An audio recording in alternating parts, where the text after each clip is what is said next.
New year celebrate చేసుకుందాం అనుకుంటున్నారా? చేసుకోండి, కానీ చాలా సేఫ్గా చేసుకోండి. అందులో మరీ ముఖ్యంగా అమ్మాయిలకు చెప్తున్నాను, ఈ తాగడము, అర్ధరాత్రి వరకు ఎగరడము, ఏదో 2024లో మనకి చాలా కష్టాలు వచ్చేసాయి, ఇప్పుడు ఆ కష్టాలన్నీ 31st నైట్ ఎంజాయ్ చేసేస్తే 2025 జనవరి పొద్దునకి మంచి రోజులు వస్తాయంటే ఏవి రావు.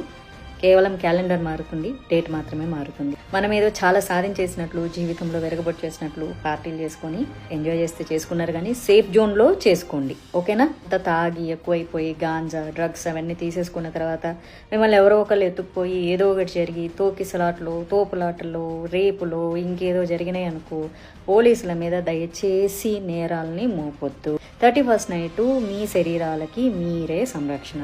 సేఫ్ జోన్లో కావాలంటే ఇళ్లలోనో కమ్యూనిటీలోనో పార్టీలు చేసుకోండి. పబ్బులకి, రోడ్ల మీద కేక్ కటింగ్స్, ఫారినర్స్ కూడా అలా చేసుకోవట్లేదు. వాళ్ళది న్యూ ఇయర్ అయినా సరే వాళ్ళు అంత తిరగబడి రోడ్ల మీద చేసుకోవట్లేదు. చేసుకున్నా అక్కడ సెక్యూరిటీ, అక్కడ కూడా చాలా ప్రాబ్లం అవుతుంది. కాబట్టి నేను అబ్బాయిల గురించి నేనేం చెప్పట్లే. అబ్బాయిలు తక్కువ తాగండి, మీకు కూడా క్యాలెండరే మారుతుంది తప్ప మీ జీతం ఏం పెరగదు, మీ బాస్ మీకేం ప్రమోషన్ ఇవ్వడు, మీకు చదువుల్లో ఫస్ట్ క్లాస్లో స్టూడెంట్స్ ఉంటే ఏమీ రావు, ఏది రాదు. లిమిటెడ్గా ఉండండి. న్యూ ఇయర్ అంటే అంతగా సెలబ్రేట్ చేసుకోవాలంటే కొత్త ఆలోచనలతో, కొత్త రెజల్యూషన్స్తో రేపటి నుంచి ఏం సాధించాలని చేసుకోండి.